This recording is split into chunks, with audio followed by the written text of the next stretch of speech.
Allez, on se retrouve pour une seconde vidéo un peu dans sur l'intitulé du blocking rapide, cet exercice de blocking qu'il faut essayer de faire en 4 heures. Donc je remonte vite fait pour ceux qui n'ont pas vu la première vidéo, essayez d'aller la voir. Mais voilà, je vais essayer de vous donner des tips pour rapidement faire des blockings, comme la petite scène qu'on voit ici qui est faite en 4 heures par mon associé et collaborateur Maxime Duchamp. Euh, mais voilà, pour faire un petit inventaire de ce qu'on va voir. On va voir un peu dans Maya, voilà, des tips pour rapidement amener un peu du détail sur les objets sans que ce soit trop compliqué. Voilà, comment faire des petits bevels, comment aussi un peu s'organiser dans sa grille et tout. Donc, moi souvent quand je pars comme ça sur une scène, on l'a vu dans la vidéo précédente, qu'est-ce qui était vraiment important, c'était la mise en volume, le fait qu'il y ait du chaos, le fait qu'il y ait voilà, des objets qui se dupliquent, qui sont là plusieurs fois, qu'on réutilise en fait, qu'on fasse un peu du recyclage. Euh, Déjà, quand on va modéliser sur du blocking, donc sur du simple, on va pas trop rentrer dans le détail, on va rester sur du schématique. Et donc, une des méthodes de modeling qu'on utilise le plus, c'est le box modeling. Donc, c'est un peu tout ce qui va partir de primitifs simples comme la boîte.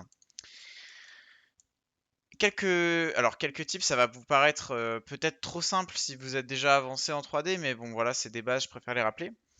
Quand je travaille dans mon espace 3D, j'essaye souvent en fait de rester un peu au centre.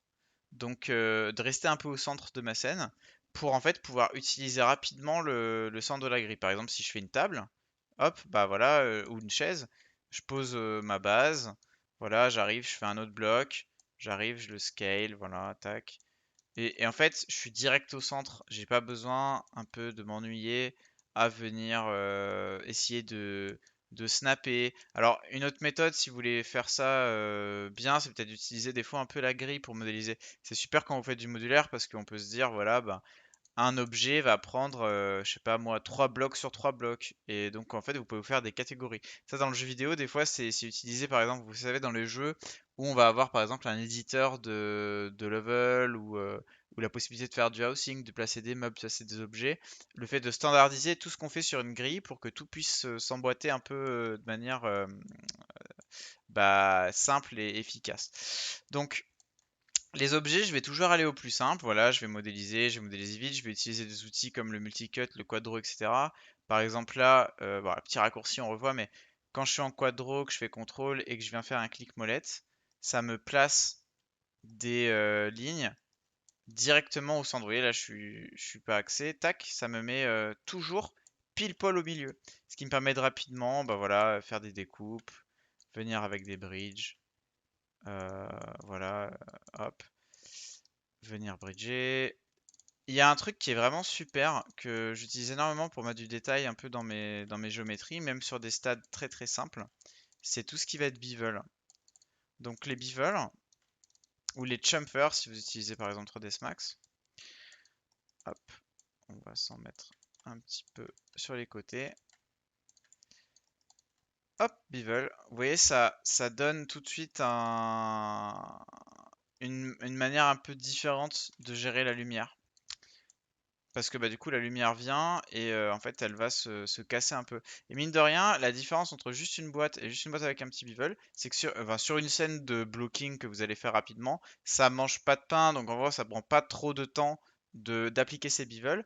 Par contre, visuellement, le résultat est intéressant. Le raccourci sur Max, souvent, vous voyez, quand j'ai juste des blocs comme ça, je sais pas, admettons, bon, je sais pas sur quel objet je vais partir, mais voilà, admettons, voilà, je fais ça, j'ai différents pieds. J'hésite pas, des fois je chope tout, je combine. Je vais même pas chercher le raccourci, je fais CTRL B, ça m'ouvre le panneau bevel, vous voyez. Donc là j'ai CTRL B, j'ai fait comme raccourci pour avoir le bevel rapidement. Ça c'est des raccourcis que vous devez connaître, par exemple CTRL B pour bevel, et pour l'extrude, CTRL E, CTRL E, vous voyez ça extrude. Ça c'est des raccourcis importants à connaître si vous êtes sur Maya ou sur un autre soft. Essayez de les avoir en tête parce qu'ils sont quand même ultra, ultra pratiques. Et quand je modélise, il faut vraiment que j'essaye voilà, d'être efficace, d'étudier la forme, On n'est pas ici, c'est pas, là, je suis pas en train de faire vraiment un travail de précision. Je veux exactement la bonne size du meuble et tout. Je m'ennuie pas trop, vraiment. Là, j'essaie de designer, d'aller vite, donc de me créer des blocs. Là, je me crée des blocs, je les combine, je les bevel, comme ça j'ai un peu de détails. Puis on va faire ça systématiquement. Admettons, je vais rajouter des barreaux, hop, une boîte. Vous voyez le fait d'être au milieu au centre de la grille. Enfin, pas de la grille, mais ouais, si, c'est au centre de la grille. Ça me permet que quand j'appelle une boîte, elle est direct en place. Alors que si, imagine. Alors c'est bête, mais par exemple, si vous avez que 4 heures pour faire votre exercice de blocking, mine de rien, si votre objet il est là-bas, à chaque fois faire pop l'objet, le ramener, le scale, etc., bah mine de rien, vous perdez un peu du temps. Alors que là, bah, si vous bossez au centre de votre grille, bah, il y a des tas de choses qui vont plus vite. Il y en a qui me diront, ça sert à rien, c'est pas vraiment utile comme type ça. C'est à voir. Après, moi, j'estime que quand vous modélisez, bah voilà, faut essayer d'être le plus efficace possible. Donc autant mettre tout en œuvre pour avoir des bonnes habitudes. Voilà, bon là, mes planches sont un peu trop courtes, c'est pas grave. Je passe en mode point, je les déplace un petit peu. Voilà, y a pas de problème. Donc ça c'est pour les objets. Un petit conseil que j'aime bien donner, hop j'ai fini mon objet. Bon là je suis dans le cadre d'un blocking, ça va pas devenir un... Voilà c'est pas une prop, je réfléchis pas trop mes matériaux etc. J'aurais pu choisir dans mon blocking par exemple de me créer dès le début par exemple un petit set de matière par exemple, de dire voilà, donc je vais me créer un petit Lambert dans Maya. Donc là pour ceux qui connaissent pas j'étais dans l'hypershade, je fais tab, ça m'ouvre la fenêtre une petite fenêtre de dialogue, tac. Je peux dire wood. Je peux lui donner une couleur un petit peu, voilà, un petit peu wood, un petit peu jaune. Je peux me faire un autre que je vais appeler black, par exemple. Et je me fais un lambert noir. Alors, là j'ai fait, il n'y avait pas de shading group. Parce que j'ai fait un CTRL D, mais hop, voilà, black. On va donner une petite couleur, hop. Et moi ce que j'aime bien faire tout le temps, c'est, voilà, sur mon objet, en fonction des matières. Par exemple, là si j'ai un border comme ça. J'aime bien commencer dans mes blockings. Moi, ce que je vous ai montré comme exemple, là, c'était que des scènes à blanc. Donc là, tout le monde a un Lambert blanc et on se concentre pas trop là-dessus. Donc je considère que là, si vous faites l'exercice, c'est pas obligatoire, par exemple, de faire ce que je fais là. Mais dans mes blockings, j'aime beaucoup commencer dès la première étape à attribuer déjà des noms de matière.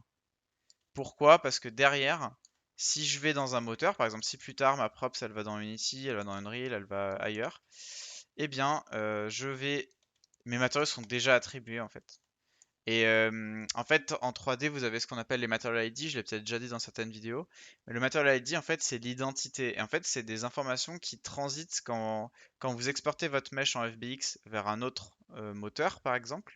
Bah, c'est des informations qui restent en place. Et donc, par exemple, là, ma props, si je la prends, voilà, que je la combine, donc on va supprimer tout cet historique parce que ça nous pollue un petit peu le... Voilà, je l'appelle table. Table zen. Voilà, c'est la table zen. Eh bien, si ça je l'exporte, ça va arriver dans Unity ou dans Unreal Engine par exemple, avec la possibilité d'avoir deux matériaux dessus. Donc je pourrais mettre mon bon matériau de la bonne bibliothèque. Mais là, je suis en train un petit peu de m'égarer parce que j'étais sur le modeling et je commence à vous mettre des infos sur d'autres types de choses. Alors, on n'hésite pas, des fois, par exemple, là, ça m'a permis d'arriver à un endroit qui est intéressant. Des fois, je veux récupérer juste une partie, par exemple, je veux faire une autre table et je veux récupérer juste les pieds ou juste la bordure. Donc, je vais prendre la bordure, je vais me refaire un petit separate, tac, je vais la reprendre, je vais la redupliquer, juste la bordure. Voilà, j'essaie d'aller vite. On va essayer d'éviter les. Vous voyez là, par exemple, j'ai des faces qui se superposent absolument. J'essaie toujours d'éviter ça, donc je décale un tout petit peu. Comme ça me permet de créer visuellement quelque chose d'un poil plus intéressant et je suis sûr de pas avoir de bug de clipping en fait. Genre un clipping c'est une face qui rentre dans une autre face et comme en fait le soft c'est pas affiché qui est au-dessus, qui est en dessous, bah on a du clipping donc on a une sorte de petit bug. Ça, vous allez forcément voir ça si vous faites de la 3D, ça arrive fréquemment. Je fais ça, CTRL B, petit bevel et j'avance comme ça. Alors ce que je voulais dire c'était que des fois je vois des débutants Pardon, j'ai touché le micro. Des fois, je vois des débutants qui partent par exemple sur des modèles simples, par exemple un bureau, une table, voilà, c'est des objets en fait qui, dans la vraie vie, voilà, si vous avez déjà été à Ikea, je sais pas, vous montez une armoire, vous montez une bibliothèque, dans la vraie vie, ces objets, ils arrivent hop, je vais hide ma petite table ici. Hop, on va la hide. H, raccourci H pour hide. Mais voilà, dans la vraie vie, ces meubles, souvent, quand vous les recevez, que vous les montez vous-même, eh bien, c'est des assemblages en fait de plein de blocs différents. Donc par exemple, vous avez un bloc pour chaque étage de l'étagère. Puis vous allez avoir un bloc pour le fond, puis un bloc pour les côtés, etc. Et je vois souvent des débutants me dire, bon, bah, ok, Maxime, je fais une étagère. Donc ils me font un bloc, comme ça. Tac, ils me font un petit bloc. Ils prennent la face, ils montent, ils viennent ajouter des lignes. Voilà, ils viennent ajouter des lignes. Ils font ça proprement. Et puis ils vont me faire, bon bah voilà, là je vais extrude. Alors hop, là on va petit raccourci pour sélectionner plus vite. Là si je veux tous les borders, vous voyez, je peux pas faire un ring ou un truc comme ça, mais je peux prendre la face du milieu, faire un petit mage alors c'est ce symbole là, je le mets ici à gauche. C'est la petite ligne plus grand que, plus petit que. Donc vous faites Shift ça, en fait ça va faire un gros up. Vous voyez? Vous pouvez le retrouver dans Select ici, Grow et Shrink. En fait, vous pouvez ici venir prendre la face du milieu, étendre la sélection. Donc vous faites Maj. Hop, vous avez le raccourci normalement. Ouais, ici là. Vous voyez, c'est ce symbole-là. Et vous pouvez juste après, hop, vous pouvez désélectionner la face du milieu. Et là, vous vous retrouvez avec tout qui est sélectionné. Je fais un petit extrude. Hop. Donc il me faut un coffrage comme ça. Puis après, ils vont venir me prendre des lignes. Puis ils vont me faire des... Voilà, ils vont un peu s'ennuyer, donc ils vont venir créer des faces. Tous... Et voilà, ils vont me faire une extrude ici. Tac. Tout ça, c'est pas bon du tout. Ça pose un peu problème. Il faut éviter de faire ce genre de modélisation. Ou par exemple, il va y avoir un autre bloc d'armoire. Donc ils vont prendre ce bloc-là. Voilà, donc ils vont le sélectionner. Ils vont l'extrude. Ils vont extrude encore. Ils vont remettre une ligne. Ils vont refaire un autre coffrage vers l'intérieur. Bon, ils vont le snapper parce qu'ils essaient de faire ça bien quand même. J'ai pas réussi. Mais en fait, fondamentalement, ça pourrait fonctionner, mais je considère que c'est vraiment pas la bonne méthode. En fait, il faut réfléchir comme dans la vraie vie. Dans la vraie vie, si vous faites comme je disais, si vous montez une étagère Ikea, je vais supprimer toutes ces faces. Bah, vous avez un bloc, puis vous avez un autre bloc. Vous voyez, vous avez un autre bloc qui peut-être va faire la base. Peut-être vous allez avoir un autre bloc comme ça. Voilà, ça va être la base de votre étagère. Puis vous allez avoir, on va faire un petit CTRL D. Vous allez avoir un autre bloc. Voilà, je vais le retourner comme ça. Puis je vais le mettre sur le côté. Puis je vais scale. En fait, moi, ce que je veux de vous sur cet exercice, c'est que vous construisiez en fait. Que vous soyez dans une logique. Je fais un kit, je construis. Je fais un kit, je construis. Et j'essaie de faire au plus simple, c'est-à-dire le moins d'extrude possible, le moins de... L'asset le plus simple. Et voilà, vous assemblez votre étagère en fait. Vous jouez au Lego, voilà, vous faites les étages. Ça a plein d'avantages de fonctionner comme ça. Vous voulez faire une porte? Il n'y a pas de problème. Vous reprenez l'arrière comme ça, vous le ramenez. Peut-être vous pouvez le scale. Vous pouvez voilà, changer l'échelle. Vraiment, on reste aux fondamentaux, on fait les outils les plus simples. Les plus simples, les plus simples. Là, je veux mettre une porte en haut. C'est super. Peut-être que je pourrais... ah bon, là, je suis un peu en train de me perdre dans... On va faire quand même deux portes. Il faut que je réfléchisse un peu mon armoire, hein. Là, je suis parti sur un BD d'IKEA, on dirait, mais voilà, c'est pas un placement de produit ou quoi que ce soit. Voilà, vous pouvez déjà placer les pivots, comme ça, bah, peut-être on peut faire des petits mouvements, etc. Mais sans aller trop loin, il faut que vous fassiez au plus simple. Au plus simple, au plus simple, au plus simple. Parce que sinon, c'est compliqué.